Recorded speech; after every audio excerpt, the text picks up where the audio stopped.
La famille, s'il vous plaît, écoutez attentivement. On pensait qu'il y avait des sanctions contre la Russie parce que l'argent c'est quand même le nerf de la guerre. Regardez ce qu'on apprend que l'Europe eh bien a augmenté de 7% ses achats de gaz naturel liquéfié à la Russie. Voilà, c'est-à-dire que pendant les combats, le business continue en quelque sorte. Odani, c'est un propagandiste, c'est un pro-russe. Aux ennemis de la Russie, malgré les discours du président Macron et la russophobie qui envahit la toile, la France a nettement augmenté ses achats de gaz russe.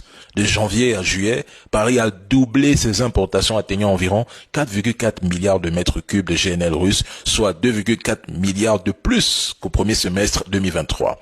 Au cours des 6 premiers mois de 2024, les livraisons de gaz liquéfié de la Russie vers l'Union européenne ont grimpé de 9% et non 7% essayé. Attention au mensonge. Donc, les premiers consommateurs, et devrais-je même dire, les premiers hypocrites sont la Belgique, la France et l'Espagne.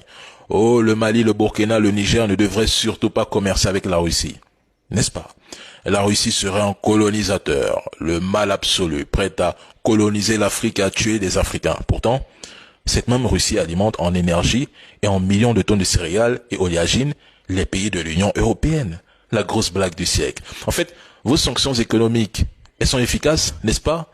La Russie va s'effondrer, selon Bruno Le Maire, alors qu'en réalité, il